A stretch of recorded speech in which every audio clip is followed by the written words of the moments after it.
Oke, ulangi lagi. Jadi sesimpel ini udah bisa kita sebut dengan data fetching. Tapi pertanyaannya, kita nge-fetch data dari mana? Nah, kita lihat di sini. Button link. Kita ngambil dari sini, import from concern data. Ngambil datanya itu masih lokal dalam artian ada di salah satu direktory kita. Ketika misal mau nambah data, ya udah tinggal nambah di sini. Tes, tes gitu.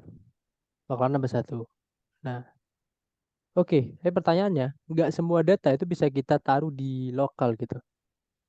Misal ada orang nih, daftar. Kalian kan udah pada bikin form kan? Kalian semua udah pada bikin form dengan ini masing-masing.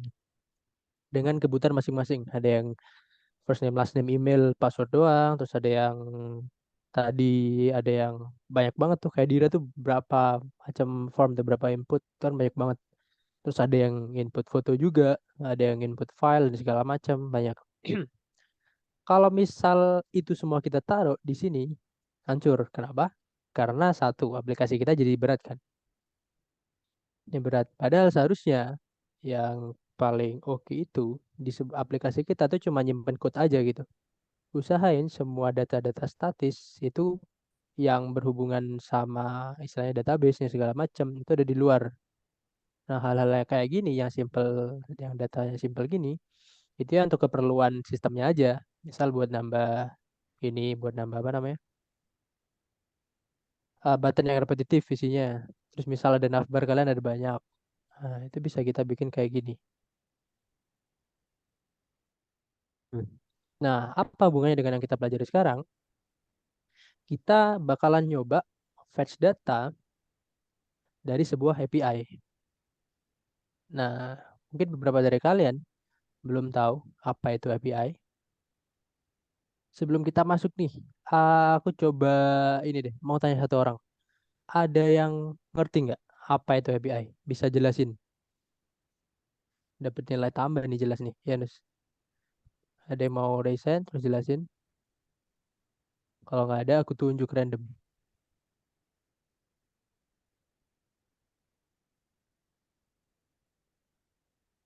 Ada ya? Ini paling atas nih. Akvi. Torik Akvi. Hmm. Ada nggak? Halo, Halo? Nggak kecil ya suara dia aku. halo, halo. Udah kedengeran, Mas. Halo Akvi. Em, izin menjawab ya, Mas. Mungkin secara singkatan Ah, itu gimana? eh, application programming interface. Nah, jadi kalau dari yang biasa aku tahu sih API itu fungsi buat semacam ini ya, sebagai perantara gitu Mas buat antar aplikasi dan misalnya antar backend ataupun front end gitu. Jadi API itu nanti dibuat di backend, nanti datanya di fetching di front end gitu, buat ditampilin. Mungkin kayak gitu sih Mas. Oke. Jawaban yang ini cakep dari Akvi. Thank you Akvi udah mau jawab. Nah, jadi kurang lebih itu sesuai yang dijelasan Akvi. Kita bakal belajar apa di sini? Nah, buat konten yang bakal kita pelajari, itu ada di sini, overview ya. Pertama, introduksi. Dan mengenai introduksi, sorry. Introduction. Atau itulah pengenalan mengenai data fetching, terus penjelasan mengenai API, segala macam. Jadi apa itu data fetching? Hmm. Sebelum kita masuk, kita bakalan jelasin ini. Kita bakalan memberitahu ke kalian untuk data nge-fetch datanya, kita bakalan belajar menggunakan library. Ada dua library ya, dua atau tiga, dua lah yang kita pelajari di sini. Secara dasar yaitu ada Axios sama jQuery. Sesuai modulnya di sini. Pengenalannya mengenai apa itu fetch data bisa kalian baca. Pokok intinya kita bakalan mulai nge-fetch data menggunakan library Axios. Terus kita pakai jQuery. Jadi kayak gitu. Apa itu data fetching? Data fetching itu sebuah proses ya, di mana kita ngambil suatu data dari sebuah sumber, bisa dari server, database, atau API. Dan datanya tadi kita munculin nih di aplikasi kita, di sistem kita. Nah, ini kan server database mungkin dari kalian mesti udah paham ya. Terus tapi yang kita fokus ini sini itu melalui API. Nah, sebenarnya ini sedikit misleading ya. API ini juga bisa kita fetch data melalui API yang mana datanya itu disimpan di database. Jadi kalian jangan membedakan ini. Ini semua satu sama lain itu saling berhubungan. Terus apa itu API? Nah, ini bisa kalian baca bla bla bla bla bla bla bla. Terus ada banyak contohnya API itu. Kayak Google Maps itu ada API-nya kalau kalian mau pakai. Terus ada Twitter, Facebook, mostly hampir semua sistem yang berhubungan dengan internet ya atau menyediakan service baik itu sosial media segala macam itu punya API. Tapi kita nggak bakalan jauh-jauh ke sana. Kita nggak bakalan nyoba pakai API yang kompleks lah di sini. Kita bakalan belajar lebih dalam. Untuk belajar platform yang kita gunakan itu adalah API dari TMDB. Ini terkenal banget API-nya. Orang belajar banyak yang pakai API ini. Karena apa? Satu, ini lengkap sekali mengenai ada info kayak judul film yang populer mana aja ini segala macam. Jadi ketika orang mau belajar daripada cari API yang kompleks yang sulit banget terjangkau yang harus bayar atau pakai API abal-abal yang cuma nge-retrieve apa ya data-data yang random. Nah, kalian bisa coba pakai API. Ini yang bakal kita coba ulik sedikit lah. Terus kenapa kita kok milih TMDB? Nah, yang tadi TMDB API itu RESTful Web Service untuk mengakses informasi mengenai movies, TV show, aktor, dan lain-lain. Dan balik ke tadi, datanya itu lengkap. Lengkap banget kecuali videonya sendiri. Jadi misal kalian um, butuh apa ya?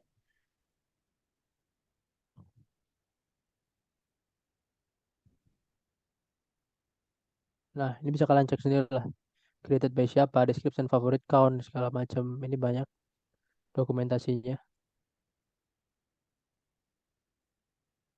Kalian butuh apapun mengenai film, movies yang terbaru, baik lama, judul segala macam itu disediain di sini. Dan ini gratis. Jadi kita bisa coba sesuka sesuai. Tapi jangan terlalu barbar ya. Biasanya API yang gratis itu ada limitnya. Terus kalau emang kalian mau pakai se-infinite mungkin, semaksimal mungkin terus bayar. Terus caranya gimana? Caranya itu kalian pergi ke TMDB websitenya. Ini bisa kalian ikuti, bisa enggak nanti bebas baban. Terus kalian create an account. Ini yang nggak tahu create an account dari mana.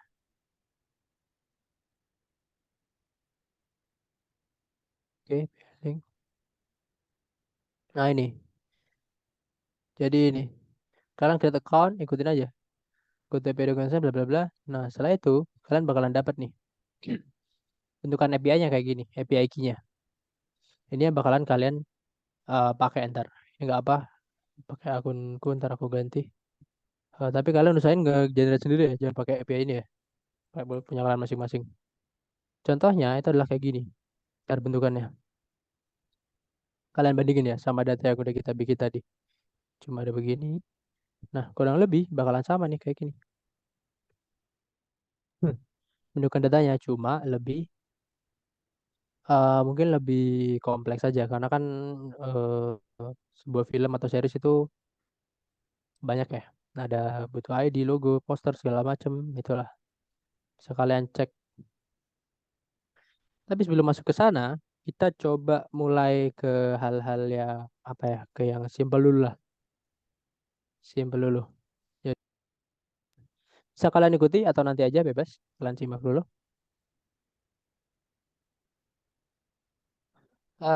Jadi buat nge-setupin ya, menggunakan library yang pertama, kita pakai Axios.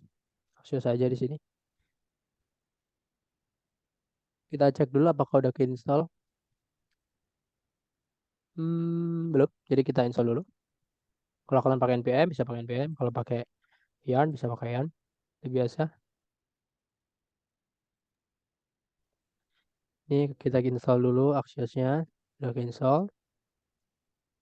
Udah ada nih Axios. Berarti udah bisa kita pakai. Hmm. Kita bikin dulu karena kita mau ngerjain di halaman. Nah, kita bikin halaman baru. Di datanya kita bikin hmm, basic Axios gitu mungkin ya. Judulnya basic Axios. Ini bakalan ke arah mana? Kalau kita klik, kita bakalan menuju ke halaman basic Axios. Nah, di sini error karena belum kita bikin halamannya. Kita bikin dulu sesuai namanya, sesuai link yang udah kita buat. .tsx misalnya kayak gitu. Biar sesuai, kita kopas aja ini. Kopas.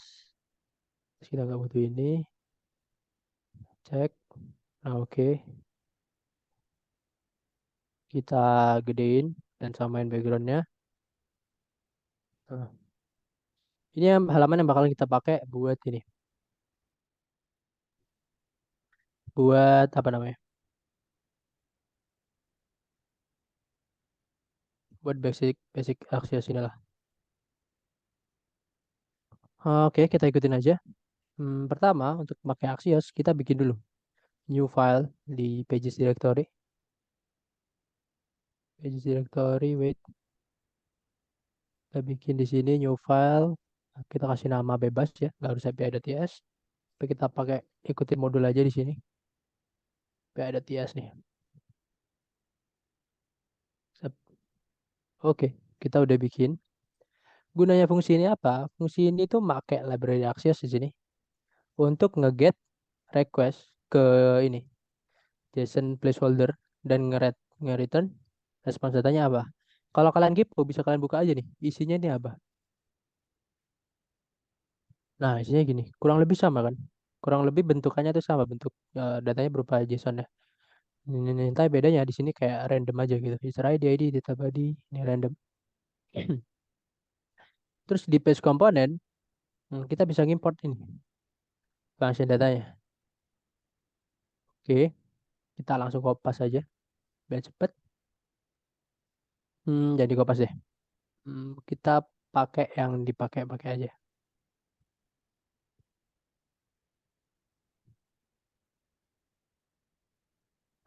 Use effect kita pakai fetch data. Ini tadi salah ya.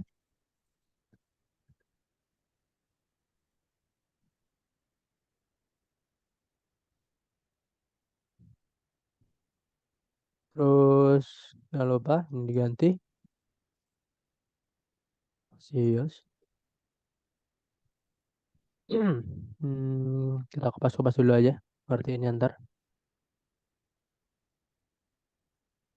Nah, terus nih.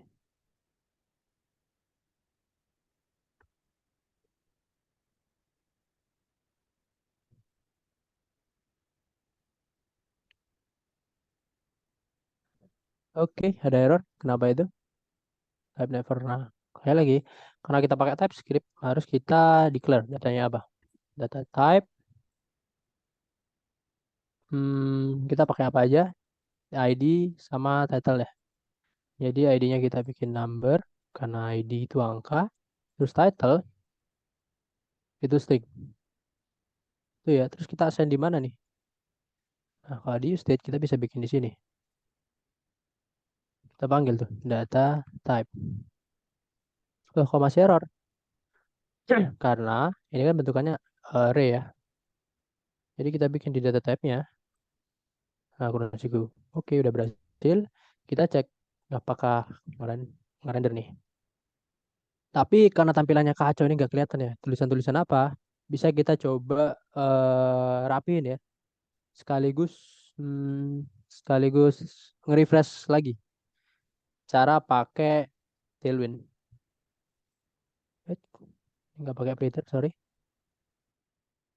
Kita pengen ini tuh tulisannya jelas, bentukannya jelas. Jadi kita kontainernya kita rapin. Kita jadiin flex. Nah, karena kita mau ke bawah, kita flex call. Lalu taruh tengah, item center. eh kita cek dulu. Udah di tengah. Karena kita mau atas sama bawah ini ya, nggak terlalu mepet. Kita kasih PY mungkin ya, PY 10. Terus lebarnya biar konsisten, kita kasih max width mungkin 2 XL kali. Terus biar ke tengah kita MX Auto. Oke. Buat yang di dalam, nah ininya dulu kali, kelas name-nya. Biar kelihatan text white, font bold, text fat Excel. Udah. Nah, terus biar kelihatan nih, kira-kira mana yang kode mana, kita bedain masing-masingnya. Masing-masingnya kita bedain. Jadi, hmm, kita di UL-nya itu kita wrap dulu, biar enak. Oke. Terus biar tahu di ininya, LI-nya kita masukin, wait, kita masukin ke sebuah kontainer ya. Masukin ke kontainer sambil nge-refresh Tailwind dikit. Terus kontainernya bakalan ngapain? Biar kelihatan kita kasih P2 biar ada berjarak. Sorry. Oke, udah berjarak. Nah, terus kan masih tetap nggak kelihatan tuh perbedaan satu sama lain. Mungkin kita kasih background ya, biar tahu mana yang mana. Hmm,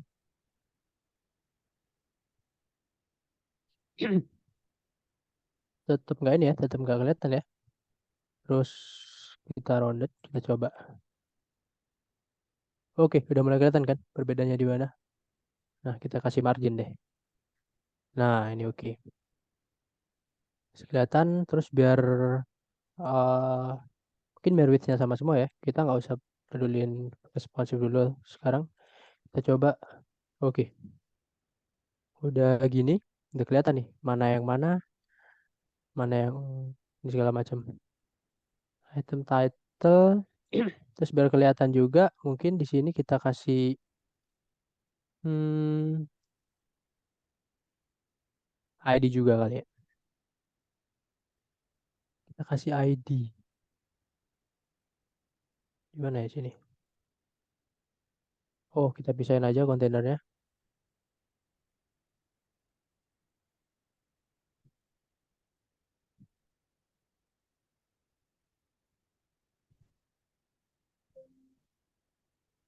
Nah, kita pisahin gini.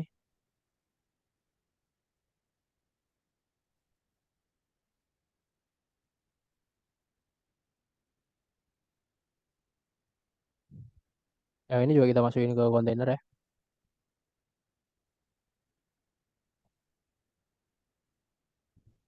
Oke, kelihatan kan?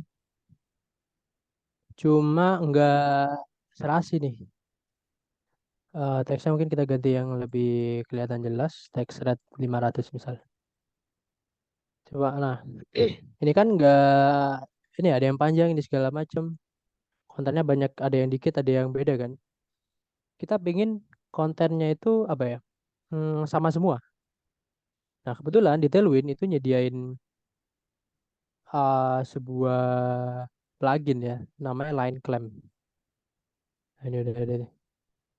Multi-line location. Nah, misal kalau kalian pengen dia itu sama semua, nyetak berapa line bisa pakai ini.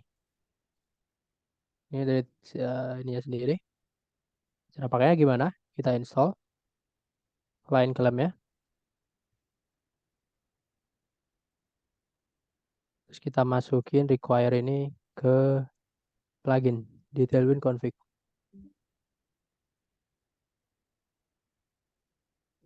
Oke. Nah, terus sudah bisa kita pakai nih. Kita cek. Nah, misal kita pengen di sini, kita pengen biar pas tiga ini. tiga line. Nah, udah pas semua kan tiga line. Oke, kelihatan udah data kita kelihatan rapi. Jadi itu masih titik ya. Jadi ini kurang lebih cara nge-fetch pakai library Axios yang paling simpel. Di mana kita review lagi. Kita tinggal bikin fungsinya di sini. Fungsi buat nge-fetch datanya. Pakai kita panggil handle ini try and catch. Ketika try dia berhasil, dia bakalan nge-get dari sini, data dari sini. Terus hasil dari fungsi ini kita panggil di sini. Nah, kita panggil datanya. Data set data ambil dari sini nih, get datanya. Kayak gitu. Terus ya udah hasilnya kita mapping lagi di sini sesuai dengan apa yang kita lakukan di sebelumnya di demo yang pertama di button link. Jadi kayak gitu ya. Itu paling simpel. Nah, tapi tadi kan kita Mas kita kan pakai API TMDB gitu. Gimana caranya kalau API-nya tuh nggak API abal-abal kayak gini yang dimana datanya itu nggak valid gini kan datanya apa nih? Cuma random lorem doang. Nah, itu bisa kalian cek di sini. Kita coba sambil ini kita coba langsung ini ya, langsung apa istilahnya? Gas lah. Caranya kita bikin lagi TMD API lagi sebuah file buat nyimpen fungsi untuk nge-fetch datanya. Kita kasih nama yang sama aja, TMDB API.ts. Nah, di sini kita coba kopas aja langsung ya. Terus di sini kalian sadar API key, your API key. Jadi base URL dari sini itu bakalan masuk ke sini dan API kita bakalan masuk ke sini. Nah, biar ini berjalan, kalian harus manggil yang tadi ini. API key yang udah kalian generate. Nah, ini ya kalau pakai punya apa? API punya aku, pakai aja. Nah, sebenarnya ini salah satu cara yang buruk. Kenapa? Karena API key kalian itu eh, ada di code kalian gitu. Ada di code kalian, jadi siapapun yang punya akses ke code kalian itu bisa ngebaca API key kalian. Nah, itu kita nggak mau kan. Misalnya ada orang iseng nih, buka code kalian, kalian upload ke GitHub, terus API kalian ada di sini. Ada orang iseng, dipakai API-nya buat ngabisin limit ini segala macam, mati aplikasi kalian. Nah, itu jangan jangan kalian tiru di sini. Kalian bisa pindahin API API key kalian ke file.dnv. Nah, tapi itu nggak kita praktekin ya. Kita praktekin ntaran lah. Hmm, biar nggak kalau ditaruh di .dnv, kita cek ini nggak ada git ignore ya. Harusnya ada git ignore. Kalau ada di kita kalian taruh di environment, file environment, nah itu gak bakalan ikut masuk ke repository kalian. Contohnya, ntar deh, kita belajarin dulu, straightforward dulu, brute force dulu, caranya pakai hmm, ini. Terus kita masuk ke ini ya. Tadi kan udah bikin fungsinya tuh. Kita bikin ininya, kita bikin fetch datanya. Caranya adalah kita bikin dulu halamannya. Kita bikin dulu halamannya. Axios, ini ganti ke TMDB dah. TMDB Axios. Biar kita enak, kita bikin.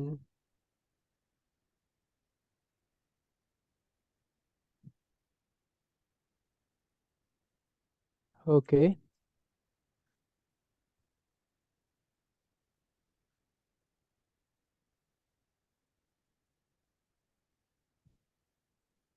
kita balik lagi ke halaman awal.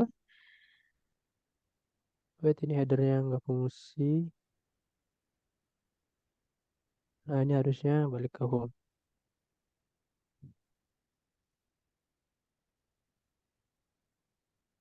Oke, udah nambah nih.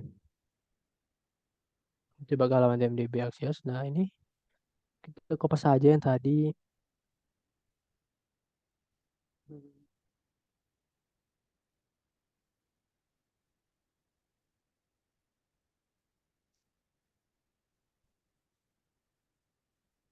Kita pengen dia itu isinya kayak gini. Kita panggil dulu fungsi-fungsi yang dibutuhkan apa aja. Nah, notice di sini kita ngimport fungsi yang berbeda ya. Tadi kan fetch data, ini lebih ke sini. Kita benerin, udah bisa. Terus kita kopas dulu ya.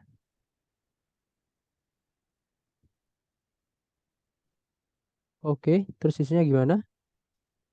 Isinya bisa kayak gini. Ininya. Di dalam sini aja yang kita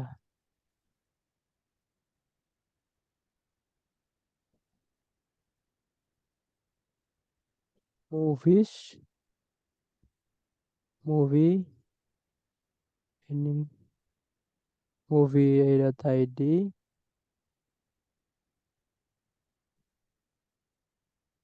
movie.id, movie.title. Ada yang problem?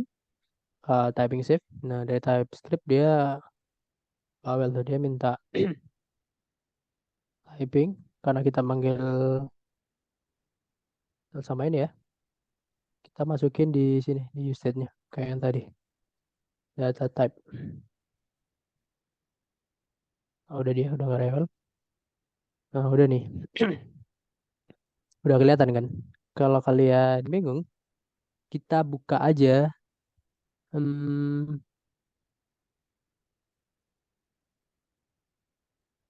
kita buka aja API-nya.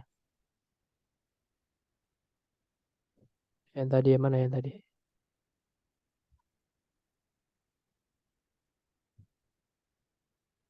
Nah, ini yang paling pertama nih. Ada Black Panther. Black Panther, terus ada Pushing Boot, ini segala macam. Kita cek apakah sama nih. Black Panther, Plain, Pushing Boot tadi. Nah, ini udah kelihatan jelas nih. Kita aku ini dulu. Mute. Jadi kita udah berhasil secara singkat ya. Secara singkat udah berhasil nge-fetch dari TMDB. API TMDB. Cuma ini kan kayak nggak kelihatan gitu. Ini tuh apaan gitu. Mungkin biar kita explore ya, explore lebih dalam mengenai TMDB API. Kita bisa coba styling ini. Styling biar dia kayak bener-bener ke kita bener-bener nge-fetch data yang bener gitu. Caranya, hmm, kita butuh apa aja kira-kira ya? Butuh posternya mungkin ya. Posternya ini,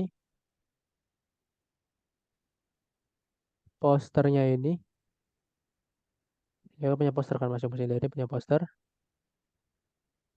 Plus release date-nya aja kali.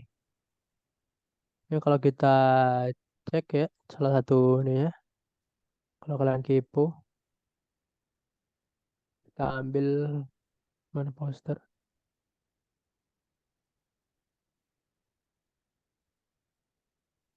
kita hapus. Nah ini, tadi ini ada poster path-nya di sini. Ini mungkin yang kita ambil ya, poster path, release date, title ya. Kita coba sekalian belajarin ya, belajar Tailwind, nge-refresh Tailwind lagi. LI, kita komen dulu nih. Dalam LI, kita bikin kontainer buat keseluruhan. Terus di dalam kontainernya itu kita mau ada image-nya tadi. Image-nya tadi buat ini, menyimpan poster path. Terus kita juga ada di bawahnya itu ada di bawah image-nya ada kontainer lagi buat dua ini ya, title sama release date. Nah, kita mulai dari ini dulu. Versi biar nggak malam kayak tadi. Kita bikin ibetanya dulu. Poster path string, release date. Ini juga string ya seharusnya ya, bukan. Nah, string juga. Terus sersi kita bisa manggil secara dynamic ya. Nah, ini yang tadi kita panggil. Cuma yang mau kita bedain itu yang ini. Setelah 500 nih. Nah, di API-nya dia kan cuma nyimpen ini. Slash bla bla bla sampai .jpg gitu. Nah, itu yang mau kita hapus. Kita ganti pakai dolar curly braces terus movie dot poster path misal gini ya. Error dia minta alt. To alt kita movie title aja. Alt ini terus widthnya berapa ya? Hmm,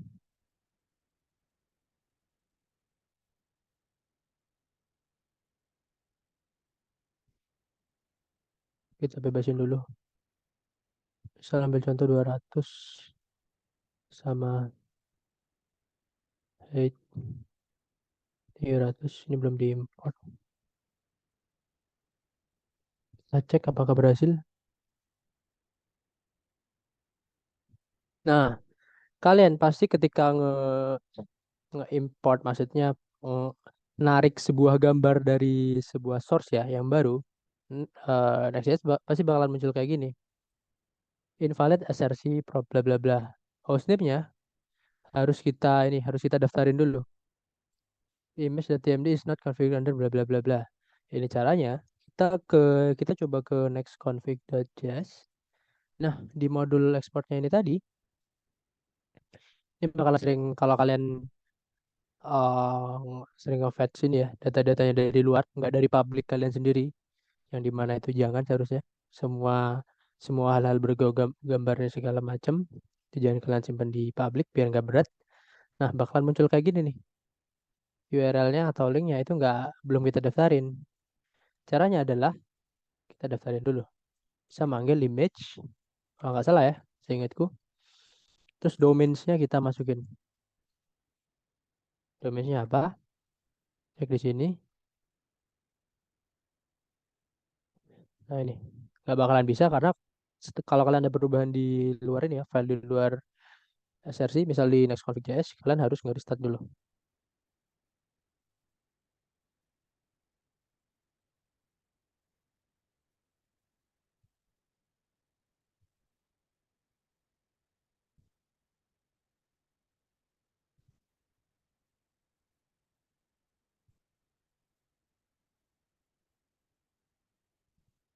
Ada masalah apa nih? Ya, reference error image not defined. Sorry, ini seharusnya dalam string ya, teman-teman. Nggak dikasih tahu tuh. Jadi kita coba lagi. Udah jalan ya seharusnya. Balik lagi ke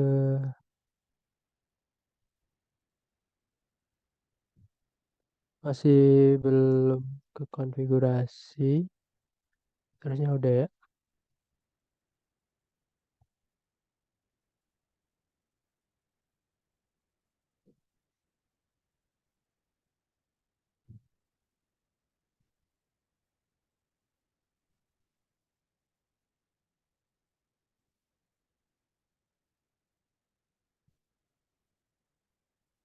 Nah, udah bisa tuh.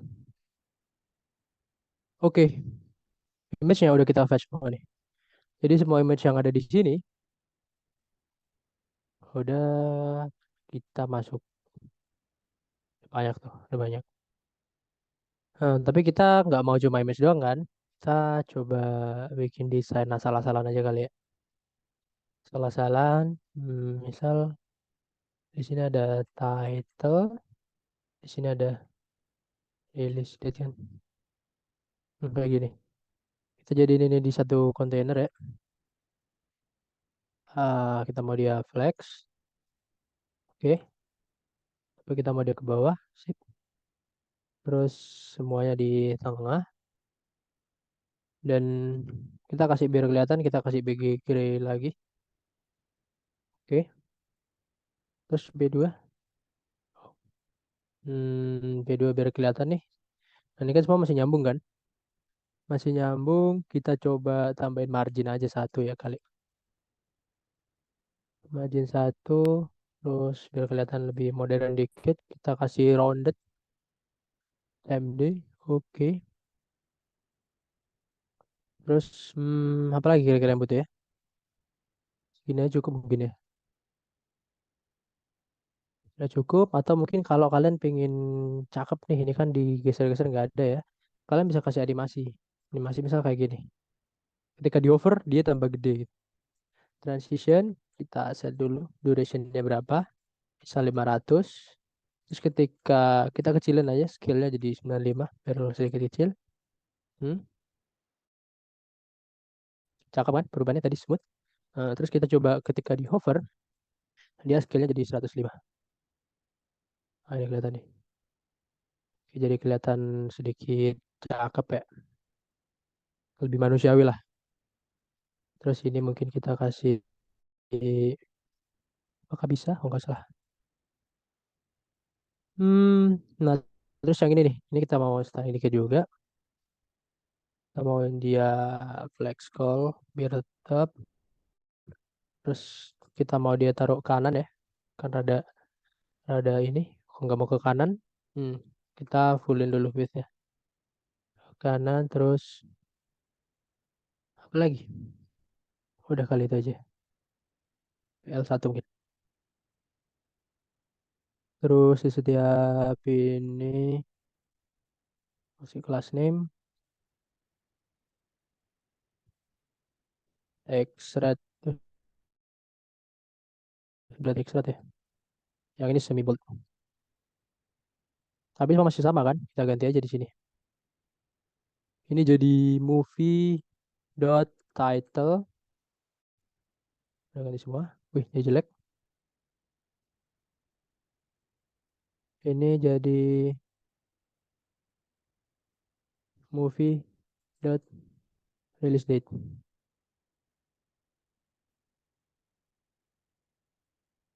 Oke. Ini kayak gini ya. Kita pangkat di tengah. Oh, ini beda-beda karena kita nggak nge-define nih kontainernya berapa width-nya. Misal kita kasih angka favorit 256 terus W 384. Ups, jadi lag. Jadi ini H, sorry. Nah, kalau gini udah sama semua kan. Dapat semua lah. Jadi ini bisa kita bilang cara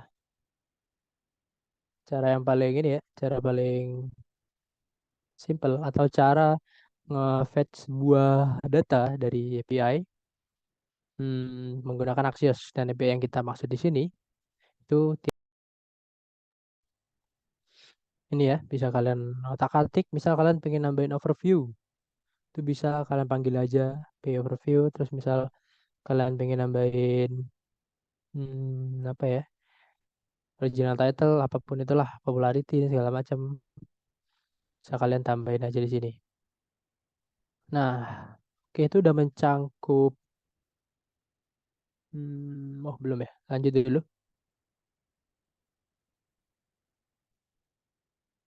Lanjut dulu. Terus ini ada apa ini? Handling data and component state. Nah, in your page component you can import bla bla bla bla. Nah, ini udah. Nah, berarti ini merupakan cara kita untuk ngehandle datanya di state, di dalam sebuah state gitu. Ini bisa kalian langsung kalian coba aja. Misal ketika gimana? Ketika dia, wait ya, coba cek. Kita langsung coba cek aja. Kalau loading, oke, speknya kita ganti semua.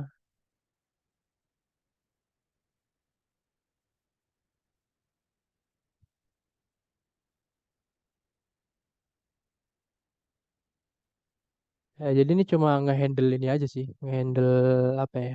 Jadi kan tadi nggak ada handle-nya kan, ketika dia loading up, kenapa, ketika dia error gimana, ini segala macam. Nah ini caranya. Kurang lebih sama sih, ketika loading dia bakalan ngerender ini, ngerender simple element. Terus ketika error ya udah gini. Ini better kalian bikin sebuah halaman mungkin ya, halaman yang dimana ketika loading dia manggil halaman itu, begitu juga ketika error. Nah, ini buat loading state itu juga sama. State-nya di sini, nah itu langsung aja. Ketika catch error bedanya apa? Itu ketika kita cek di sini di API, di sini. Ketika kita nge-catch error itu nggak konsol log. Konsol log ini salah satu cara yang nggak oke. Cuma boleh dilakukan waktu development aja. Tapi ketika misalnya udah production, aplikasi kalian udah rilis, jangan sampai ada konsol log lah. Karena ntar user bakalan tahu bisa ngecek kira-kira apa yang terjadi gitu. Better kalian bikin ini aja. Ketika dia nge-catch error bakalan nge-throw. Oke, kurang lebih kayak gitu ya cara penggunaan Axios. Ini sama aja sih. Sama aja. Kalian bisa otak-atik sendiri, kalian bisa rubah-rubah di segala macam, entah itu dari styling atau data yang di fetch. Terus misal ada state uh, apa aja itu kalian ini bisa kalian coba otak-atik lah. Skala otak-atik. Nah, terus kita mau coba pakai library yang kedua nih, library React Query. Nah, jadi Axios atau Fetch ini cuma sebagai pengantar aja, biar kalian eh, istilahnya basic data fetching itu adalah. Terus sama kayak kemarin sih, gimana kemarin kita kan belajar mengenai form ya. Di awal kita basic React form aja, form yang dibuat pakai bawaan dari React. Terus kita coba lebih advance lagi penggunaannya pakai React Hook Form. Nah sama, di sini kita juga kayak gitu. Kita nggak lakuin apa ya, nggak advancein Axios tadi, database menggunakan library Axios, menggunakan React Query. Apa sih React Query? React Query, sesuai yang dijelaskan di sini, itu merupakan sebuah library untuk React yang menyederhanakan proses fetching dan update data dari server. Banyak banget fitur yang disediakan sama React Query. Itu bisa kalian baca. Salah satu fitur yang utama ya, fitur yang cakep di React Query ini, yang kalian nggak perlu nguli data banyak-banyak, itu adalah pagination atau infinite scrolling. Ini bakalan kita coba. Gimana? Nah, ini ada alasan kenapa kok kita pakai TMDB API. Karena kalau kita cek yang namanya database, yang namanya movie seri, di sini kan cuma 400 ya, 400 line. Satu film, satu movie, atau satu series itu kita nggak tahu berapa line ya. Anggap aja 20. Kan nggak mungkin juga cuma nyetar 20 film kan. Kalau kita cek di sini, di API-nya, ini ada page satu. Berarti bakalan ada page 2, page 3, page 4, segala macam. Sampai page nggak tahu berapa. Jadi ya keunggulannya menggunakan jQuery ya itu. Misal kita mau nggak fetch dari sebuah API yang datanya itu nggak terbatas, dalam artian banyak banget. Itu dia udah nyediain fitur ini, pagination atau infinite scrolling. Nah, ini cakep sih. Mari kita coba. Ini overview-nya. Ke benefits-nya pakai jQuery itu apa? Itu ada built-in caching, bla bla bla. Terus ada automatic query retries. Kalau ada network fail, query bakalan secara otomatis ngecoba lagi nge-send request yang bakalan ngebantu kita untuk memastikan apakah aplikasi kita itu dapat data terbaru gitu. Kalau adalah kayak itu, terus ada state while validate, optimistic update. Nah ini update-nya udah jelas ya karena dari ininya sendiri. Nah, terus ada pagination, infinite scrolling ini yang tadi kita bahas dan lain-lain. Biar nggak lama, kita langsung coba aja ya. Langsung coba. Hmm, Caranya adalah kita install React Query-nya. Nah, React Query. Oke. Nah, karena kita pakai TypeScript, React Query juga udah menyediakan typingnya sendiri. Yang dimana kita bisa akses itu dengan cara install yarn add types React Query. Gitu ya.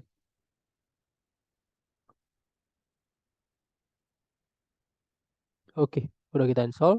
Bisa kita cek nih. Nih, types wait mana? React Query udah ada, React Query nih.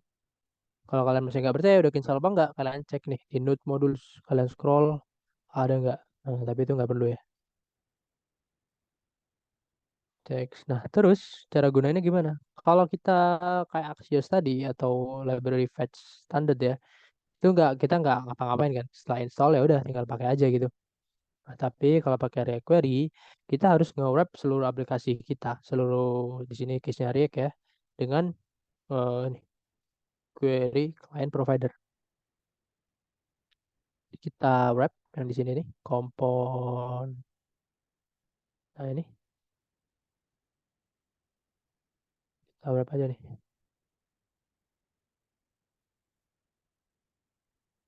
sama ini. Kita import dulu, jangan lupa. Kemudian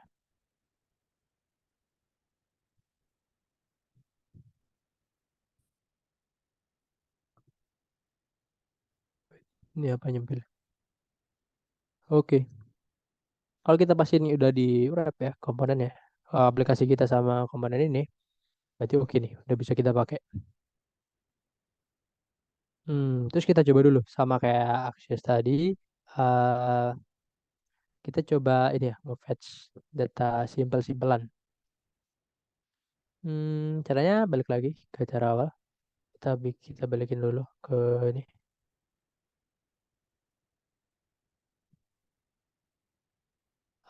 Basic RQ gitu lah ya. Basic React Query. Muncul satu. Oke, kita klik. Nggak ada karena belum kita bikin halamannya. Kita bikin dulu. Basic RQ.tsx.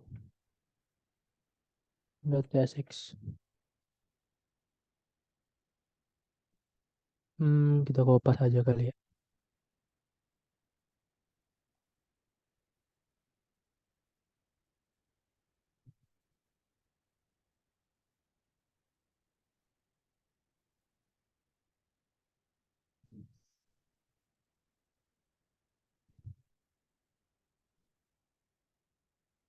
Oke, kita cek ini gimana cara makainya. Sama seperti biasa kita import hal-hal yang diperlukan. Kayak gini nih. Query. Terus ini kita antaran aja, kita define ya. Kita define sekarang aja deh. Sekarang interface post. Ini kita ngambil number, kita ngambil ID, title sama body. Terus query key-nya kita taruh juga. Kita bikin variabel buat nyimpen API-nya ya, alamatnya. Terus kita panggil state, kita bikin sebuah state. Ini udah ada di sini, kita kopas ya, kita manfaatin.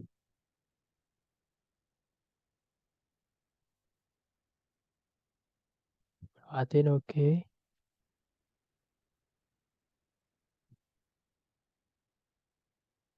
Terus kita cek ke sini. Oke, ada error. Property message doesn't exist on type. Nah, ini gimana cara handle ya? Kita kasih aja tuh. Oh, nggak bisa ya. Ini tadi sempat ada yang demo sama aku terus bingung nih kalau misal error message itu gimana cara ngasih type-nya. Yang dimana masih kita run ini tuh masih bisa jalan, tapi kan rada aneh juga ya. Nah, caranya adalah kita bikin props lagi. Interface, kita bikin interface juga. Buat nyimpen tipe data dari query-nya. Misalnya query error ya. Terus kita tambah message. Message itu ini, kita bikin aja string. Udah ada tipe datanya. Terus gimana cara nge-assign tipe data ini ke sini? Caranya adalah kita if error, kita ini dulu.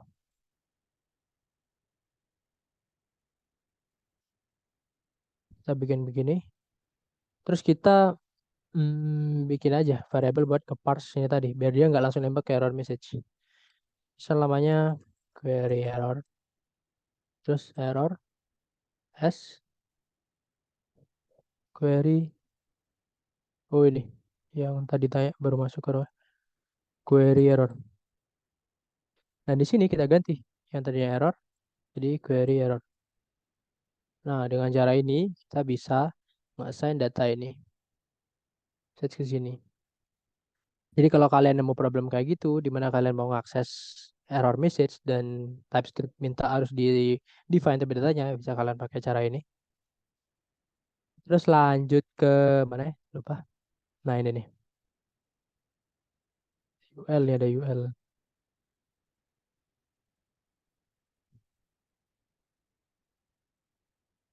Data, dash, possibly undefined.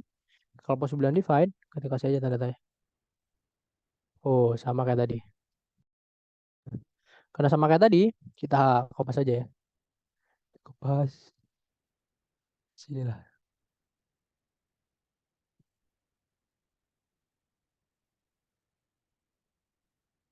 Oke,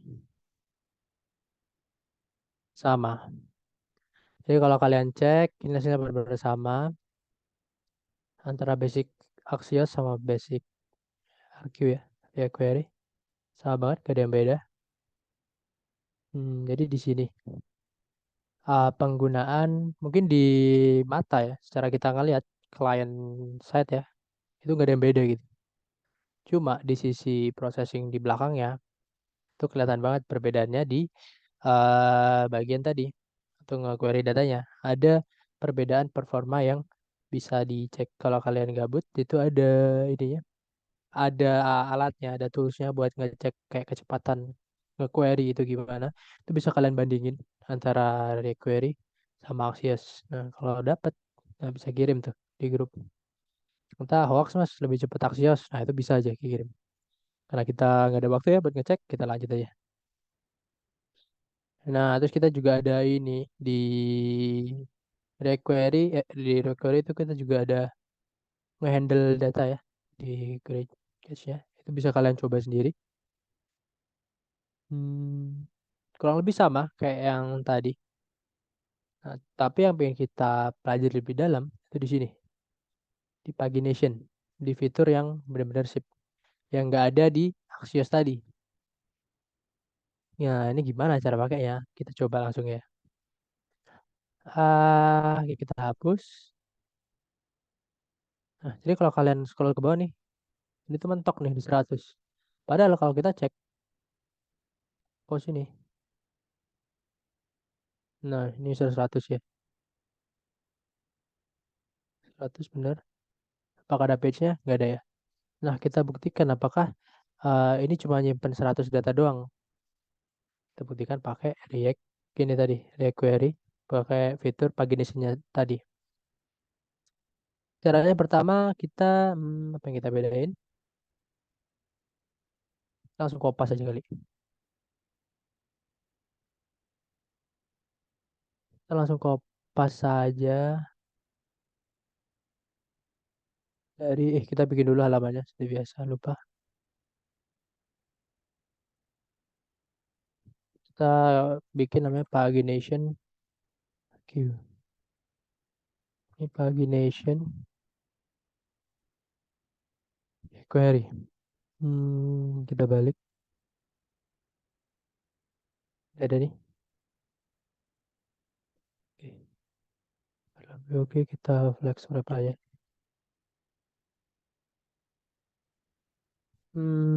Kita bikin dulu halamannya.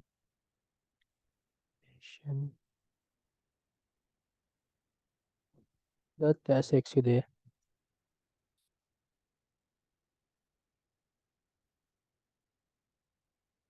Kita kopas aja langsung ini.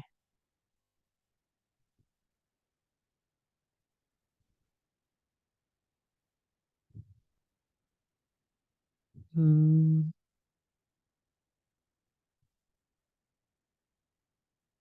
apa kita cek satu-satu. Cannot find name next page. Ini sebenarnya nggak guna sih. Terus data possibly undefined. Kita belum import React.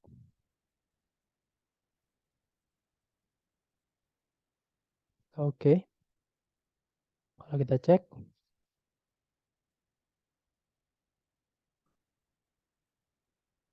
belum kita defaultin. Or default. Wait, sorry. Seharusnya di sini. Default pagination.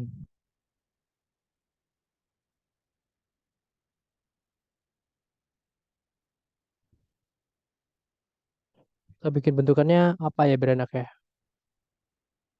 Oh, sini aja kali. Oh, atau kita bikin di bawah aja ya, kalau cepatnya. For default post ya namanya tadi. Post. Nanti jadi pagination aja. Biar cakep. Oke, kita cek bagaimana bentukannya. Nah, itu ngeload. Kalian kelihatan kan tadi state ngeloadnya. Nah, ini karena nggak beraturan gini, kita coba rapiin sesuai dengan format yang tadi ya. Kita ini taruh dulu di sini.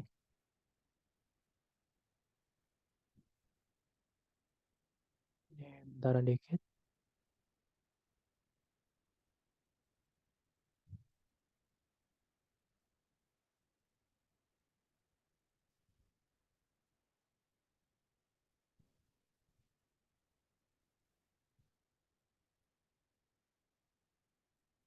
Coba di import. Nah, terus ya yang ini tadi. Jangan komen. Wait, ya.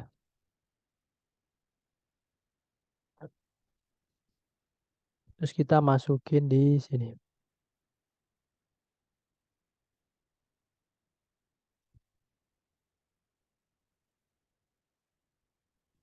Masukin di mana?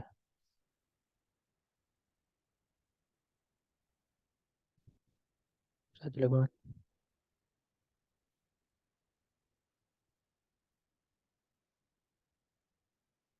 Data is not defined. Seharusnya apa?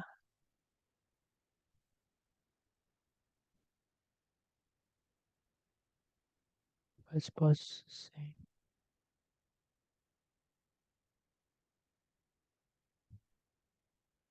Aku pas aja dari yang udah ada. Oh ini, sorry. Nah, kayak gini kan. Terus kita bikin sesuai ini aja deh. Sesuai yang sebelah tadi ya. Biar enak kelihatannya. Nah, gini. Nah, jadi kayak gini bentukannya.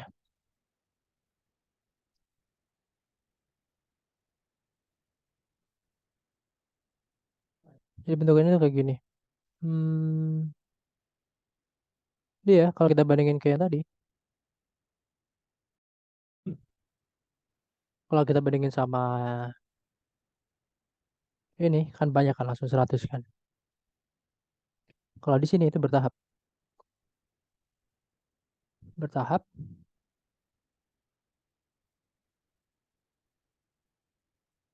Nah, dan dia nyediain ini sebuah fungsi yang bisa kita akses ketika mencet button ya. Ketika on klik, dia bakalan manggil fungsi fetch next page.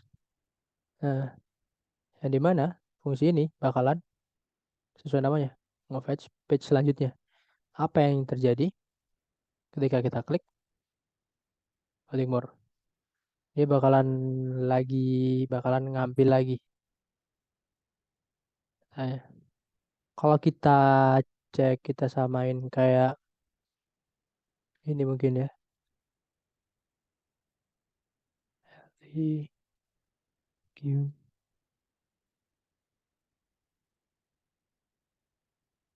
sorry.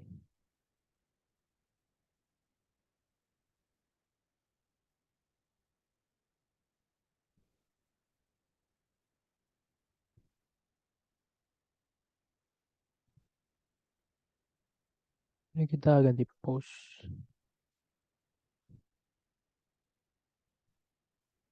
Nah, ini bukan sama. Yang tadinya dia langsung 100,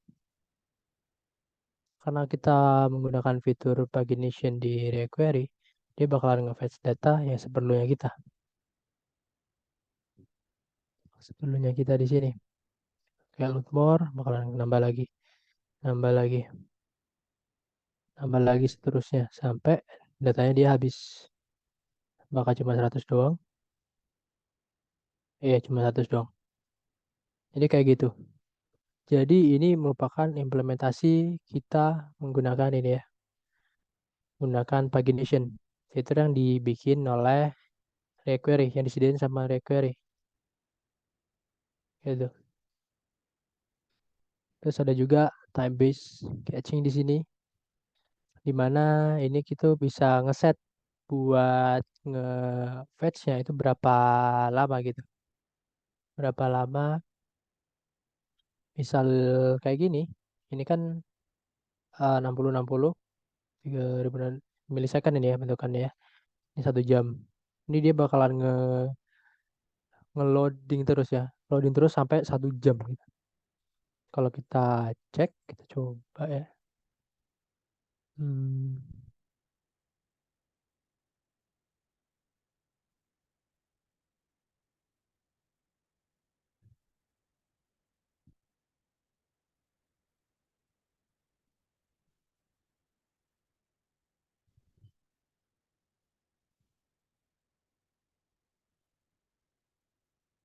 Ini bakal nge-load terus-terusan sampai 1 jam. Baru setelah 1 jam, perutannya bakal nge-load. Kayak gitu. Jadi itu dua fitur yang notable di React Query yang bisa kita implementasiin. Jadi banyak banget konfigurasi yang bisa dipakai ya. Apa-apa, hal-hal apa yang bisa kita coba, ini segala macam. Hmm. Oke, nah ini juga ada comparison ya. Axios atau Fetch ya, library ini itu dia bisa catching nggak bisa, bisa automatic query refetching, nggak bisa, itu cuma ada di query tadi. Terus error handling sama integration itu udah pasti ada ya, karena kita kedua library ini juga istilahnya bisa kita pakai di React, dan pastinya secara bawaan itu harus ada error handling. Jadi hampir semua library untuk ngedata fetch itu ada dua hal ini. Cuma dua hal ini yang nggak ada di library ini, Axios atau Fetch. Cuma ada di React Query. Jadi itu alasan kenapa kita kok pakai React Query. Sama kayak kemarin, kenapa kok kita pakai React Hook Form. Gitu. Kenapa nggak pakai Basic React Form? Karena untuk kebutuhan yang lebih advance, dalam artian kita mau bikin sistem yang lebih kompleks, ini segala macam, library kayak gini, itu bisa ngebantu kita banget. Terus di sini ada kekurangan dan kelebihan setiap library. Cek di sini, sekalian cek sendiri. Terus gimana cara migrasinya? Kalau misal sebelumnya kita, Mas ini aku udah pernah bikin aplikasi nih pakai banyak udah ada integrasi sama backend, terus tapi nge-fetch API-nya masih pakai Axios. Nah, caranya gimana? Cara ngeintegrasi atau migrate dari Axios atau Fetch ke requery. Nah, kurang lebih tuh kayak gini secara dasar ya. Buat ketika get ini ya, get response itu kayak gini. Untuk Axios, ini untuk fetch. Nah, bisa langsung kalian ganti aja. Bentukannya kayak gini. Tuh, query. Kurang lebih bisa kalian ulik-ulik sendiri sih. Kalau baca modul gini, kita nggak berharap kalian langsung paham ya. Pahamnya kalian itu adalah ketika implementasi. Jadi kenapa kok kita nggak banyak-banyak bikin waktu di baca modul? Hmm. Nah, terus kan kita tadi udah belajar ini nge-fetch apa istilahnya? Nge-fetch ini biasa, API gak jelas ini pakai requery. Tadi Access sudah TMDB. Sekarang kita coba nih. Sekarang kita coba kalau pakai requery itu gimana?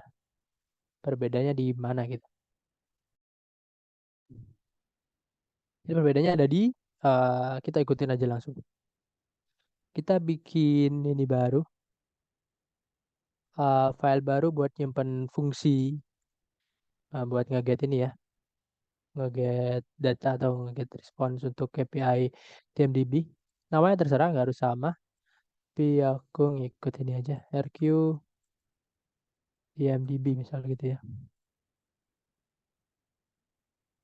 Ini kita cek di sini. Hmm, oke. API key-nya juga kita ganti seperti biasa. Kurang lebih sama kayak tadi ya. API-nya kita ganti, terus kita bikin halaman baru seperti biasa. Session, kita bikin lagi IMDb RQ. IMDb require gitu. Kita break lagi. Oh, belum dibikin. Apa ya namanya? IMDb RQ.sx. Oke, terus kita bikin ini. Kita kopas aja nih.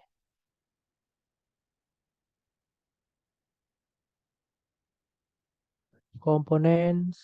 Wih, kok components. Pages. API. RQ. Bener kan?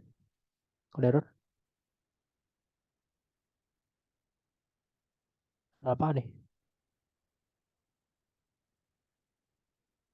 Oh, ini error. Nah, aku nggak tahu ya best practice-nya gimana. Cuma kalau ada error kayak gini, ini aku masih riset juga buat best practice-nya gimana. Nah, tapi buat cara sementara, bisa kalian aja hilangin. Nah, kayak gitu.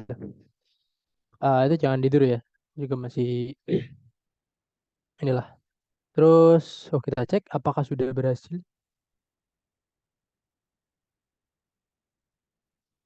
Define. Wait, kenapa ada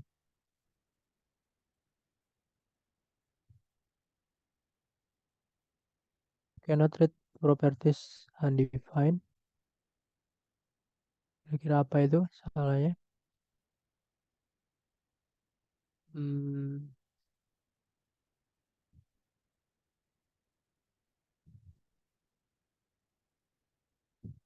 baik.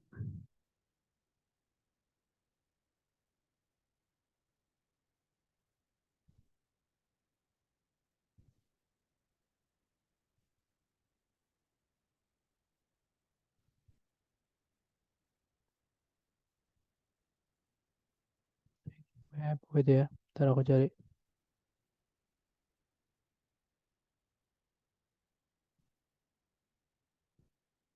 di sini.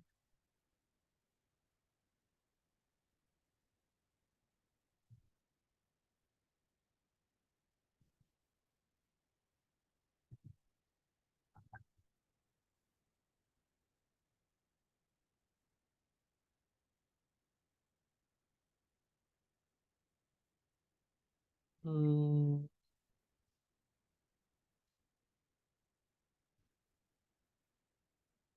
aku coba langsung ini aja, kopas ke yang udah jadi. Mulus juga debugging. Oh, tadi ini berarti ya.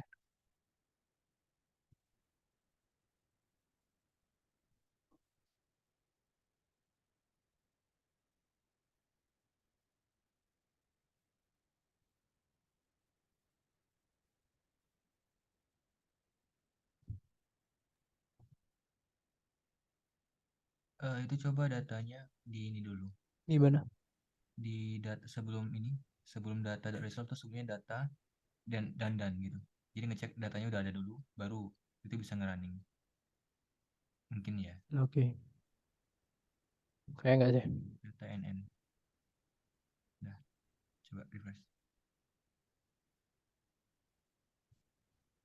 Oh, masih ya. Hmm, Hmm, biar berarti result itu kemungkinan bukan array.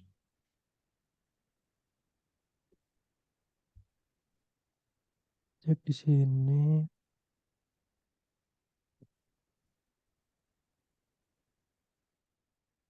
Kalau misal kita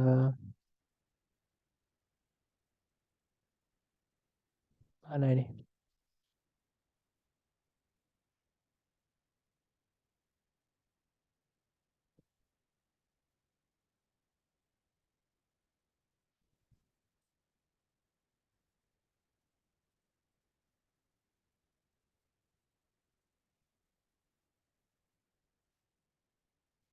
Mana ya? Coba datanya di konsol dulu. Yang dapat tuh datanya kayak gimana sih?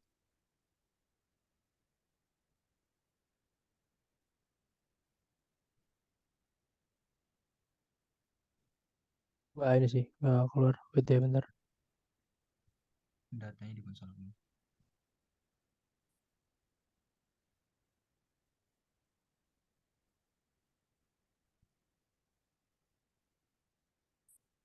Oh, benar-benar. Dia sempat undefined. Coba ke atas. Datanya ada, tapi paling atas, di paling atas. Invalid key. Itu sempat undefined. Oh iya benar-benar. Ada yang invalid nih. Iya berarti. Lihat itu bisa is ready nggak sih aku? Di ini, di atas. Paling atas lagi. Wait, wait, wait. Nah ini nih Yunus. Hmm.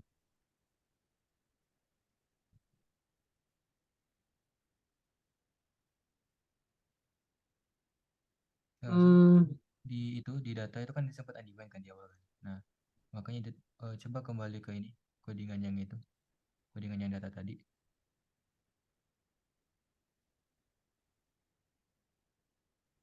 wait, wait, bentar. Codingan data. Sorry di mana? Yang Sini ya. nge-map data tadi. Di atas is sukses. Hmm, Coba cari is sukses. Yang di atas di use query. Use query. Use query itu nggak sebelumnya. Itu use query tuh. Di samping error.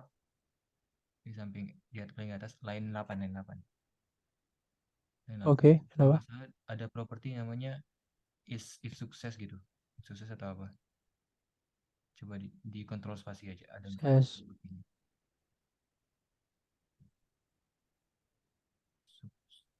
Wait, kayak sih ini sih.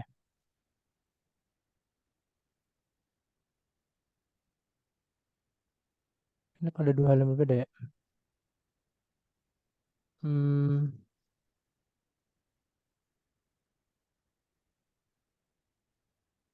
Atau enggak is loadingnya, pas is loadingnya udah true baru ditampilin datanya, is loading dan gitu di data mapping tadi.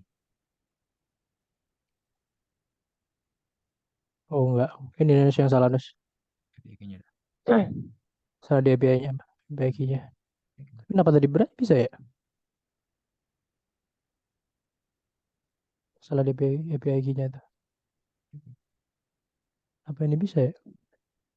Oke, aneh ya. Jadi kayak gitu tadi. Hmm, nah kayak gini ya. Ini kurang lebih sama kayak kita aku cek ya yang tadi ya. Kenapa ini bisa?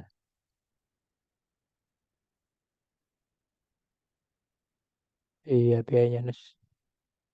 Ada yang berubah.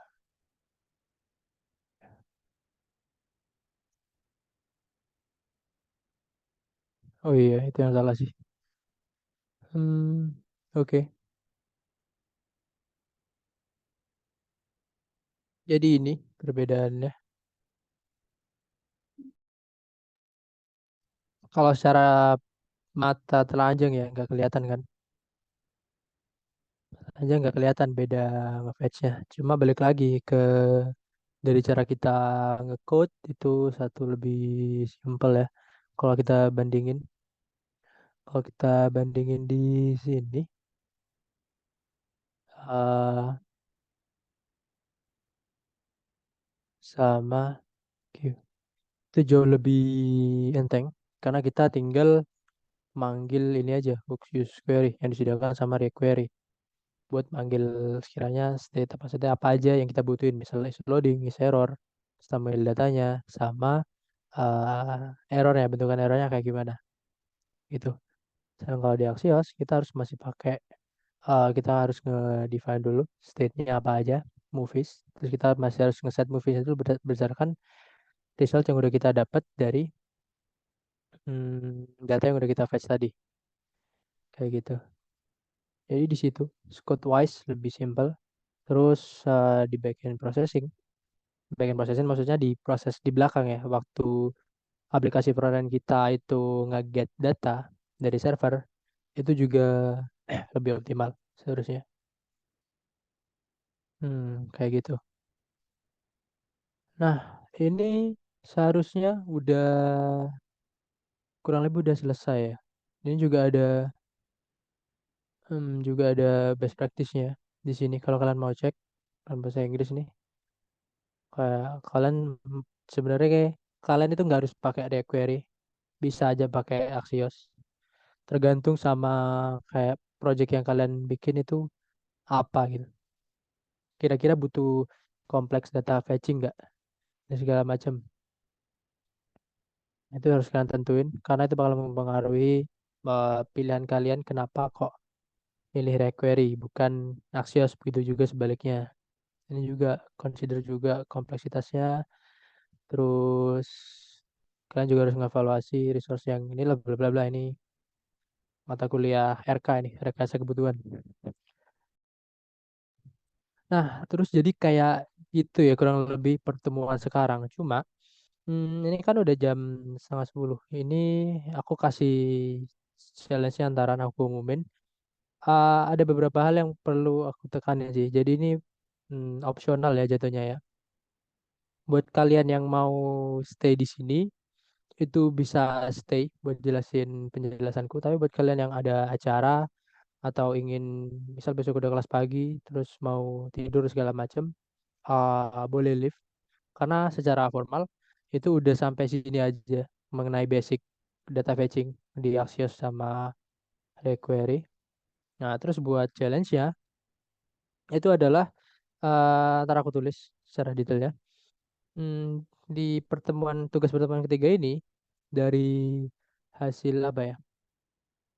Dari ini kalian hmm, ngelanjutin aplikasi kalian dari hasil pertemuan satu pertemuan dua. Cuma kalian tambahin data yang sekiranya berhubungan sama aplikasi kalian. Misal aku ambil contoh hmm, siapa ya? Zafran. Halo. Halo Mas. Oke, Zafran, boleh share nggak ke teman-teman kamu mengenai aplikasimu ini tentang apa?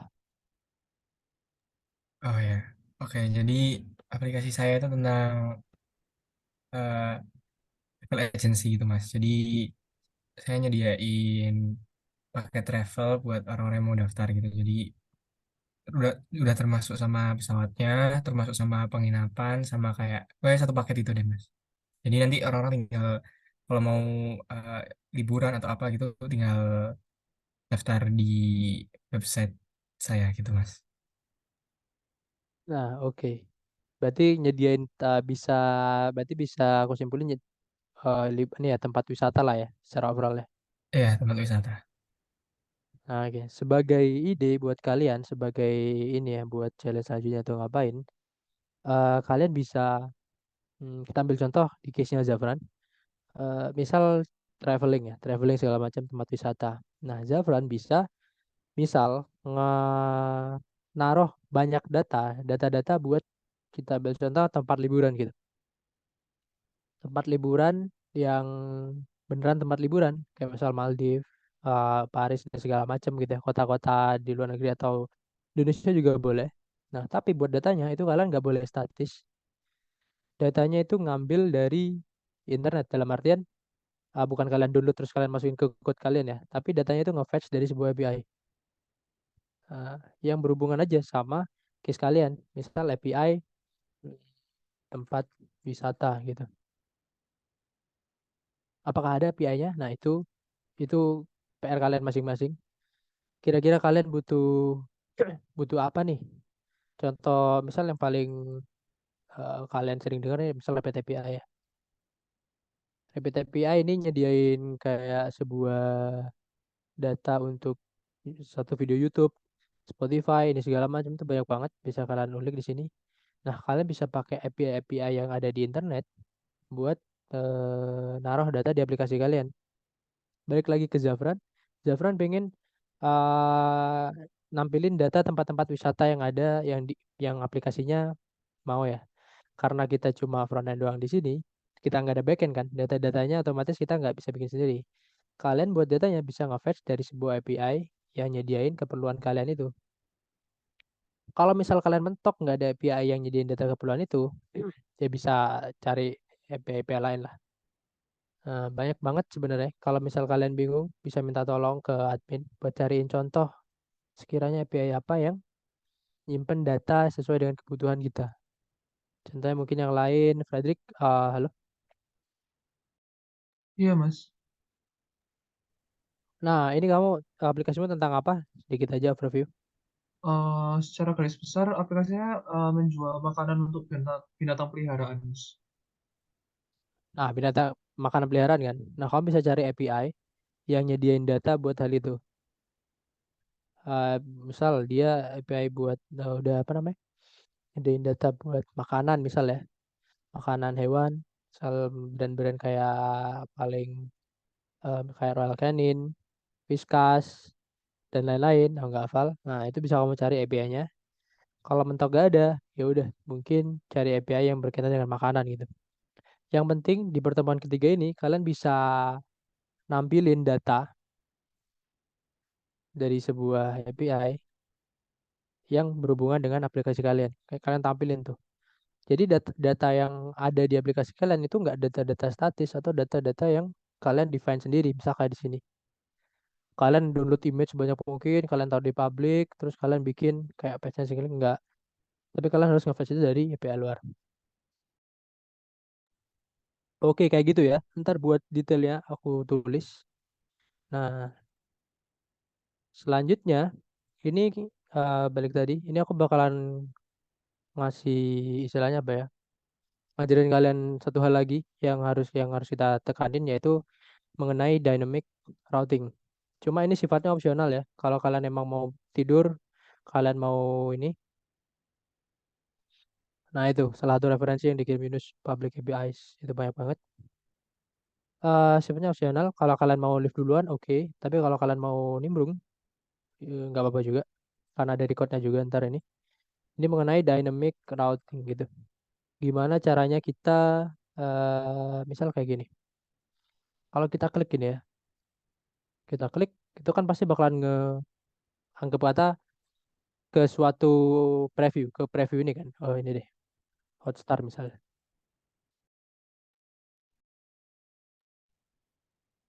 Misal nih, Walking Dead. Ini kita klik ya. Klik, nah. Dia kan bakalan ke arah sini, routingnya tuh. Misal Sangchi. Beda lagi kan. Title, terus ID. Ini yang dinamakan dynamic routing. Jadi, hmm, kita itu nggak mungkin kan bikin page satu-satu gitu. Buat setiap halaman kita bikin page satu-satu, terus kita bikin ininya satu-satu nggak mungkin kan. Nah, di sini salah satu fitur dari Next.js itu adalah dynamic routing. Ini itu yang bakal kita pakai, itu yang bakal kita pelajari ya kali ini. Bentar doang. Jadi di tambahan kali ini kita bakalan bikin sebuah komponen yang nerima ini. Ini kan masih jelek kan? Kita bikin yang rada bagusan dikit, yang bakalan nerima data dari TMDB API kayak detailnya. Terus ketika kita klik, dia bakalan masuk ke preview ininya sendiri, ke preview filmnya sesuai masing-masingnya ini. Misal Wakanda ya Wakanda, misal Sajen ini ya ke Sajen kayak gitu. Jadi kayak gitu. Oke. Oke, nah terus kira-kira ini perlu dimatiin nggak ya recordnya? Terus record lagi atau gimana? Coba sih, mau jadi satu juga nggak apa. Nggak kepanjangan tantar. Oke, kalau gitu kayaknya memang bisa gitu dah. Kalau ini aku end, nanti bakalan nyambung atau enggak? Aku nggak tahu. Ada yang Nah pernah itu, coba? coba aja lah ya. Ada yang pernah coba nggak ya? Jadi nge-record 2 kali terus ekspornya gimana? Di Zoom? Nggak ada ya? Kita Harus coba aja kali ya. setahu kalau Gimana Dir? di stop record terus record lagi ke save-nya dua video jadi. Oh, oke. Mana, mana. Oke, thank you Dir. Nggak bisa gitu Nas. Jadi nanti upload di YouTube 2 video gitu. Iya, ntar upload 2 aja. Satu beda dynamic khusus ini. Topik khusus dynamic routing. Ya, aku stop record.